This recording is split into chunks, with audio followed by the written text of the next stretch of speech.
Ilhéu by Susan Morais. So I got this book about the middle of last year. I was struggling to find something to read in Portuguese book-wise, and I had seen on this website that I mentioned before in relation to a podcast and stories that the creator had a number of books for learners. I know I'm not a fan of such things, but these were not mass-produced multiple language readers, but specifically European Portuguese. I chose one of the books that were the most advanced with the least amount of help. This one has footnotes for things like colloquial phrases and difficult words, but nothing more. There are quite a lot of those, but I'm getting ahead of myself. Still, when I first looked at it, I could barely make head nor tail of it. Fast forward to about mid-March of this year, and I tried again. And I could understand it much better. I read it very slowly to start with, but as I got further through the book, it became a lot easier. I think that was because the story actually became quite fun.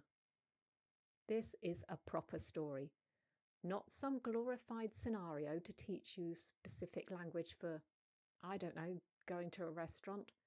You are never going to find yourself in this situation. I can guarantee it. The story is a mystery puzzle. Yeah, that's not a genre, but that's what I'm calling it. A small group of people who don't know each other are invited to a small island, to a mansion, and are given a problem to solve that, I guess, could be said to be a matter of life and death. There are lots of twists and turns along the way. You could even take that literally if you so wish. And it's difficult to know what's true and what isn't. And I didn't realise till the end the significance of the person getting off the boat.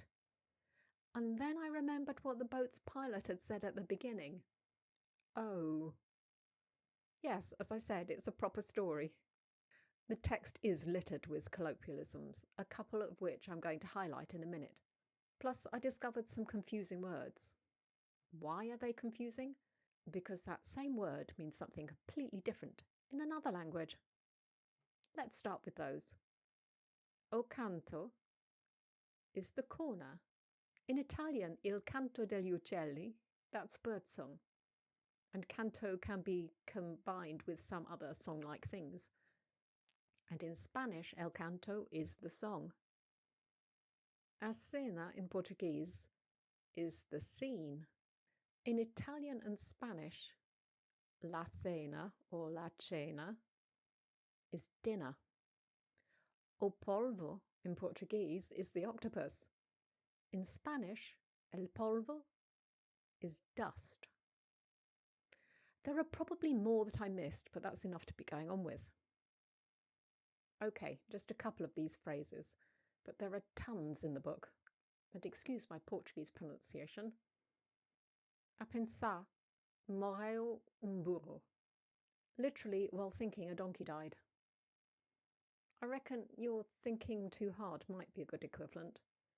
It's basically thinking a lot about something to no good effect. Trazer água no bico.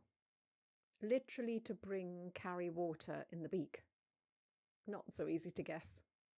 But it's to have a hidden agenda. I love seeing things like this. I won't remember most of them, at least not actively. But maybe if I come up against them again, my passive memory will kick in. And one more thing. Sometimes Portuguese sentences are all, as we say, ass about face. What I mean by that is the words are not in the order you'd expect them to be. It's not all the time, but there were a number I got very confused by.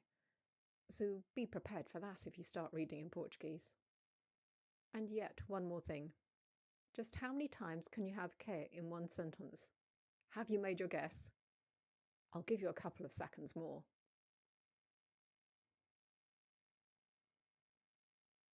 There you go. 4 proper ques and 1 in porque, and that quer in the middle doesn't help. It means, why should I believe anything you say? I could work out what it meant, roughly. Could I write that sentence correctly? What do you reckon? Could I even translate it literally? I tried. The answer is no. The book itself is very spaced out, so even though it looks as if it's longer, In regular book terms, it would probably be around 2/3 of the length, maybe.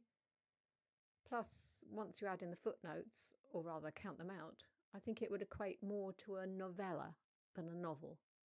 But it was plenty long enough for my first book. I think it was easier because I'd finished going through the grammar workbook I'd bought and understood the structures better, and because I'd consolidated some vocabulary on the website I mentioned here. So I was better prepared. I'm not going to do a sample paragraph, but I am going to attempt to write a few sentences about it in Portuguese and then murder those poor words by pronouncing them incorrectly. Here goes. Este livro, O Ilhéu, de Susan Morais, é livro de mistério para estudantes da língua portuguesa. Mas as palavras não são assim tão simples. Uma convidada chega ao ilhéu onde há uma mansão estranha. Lá conhece outros convidados e começa uma aventura às vezes perigosa. Gosto deste livro porque não explica tudo em preto e branco. Isso é sempre melhor para mim.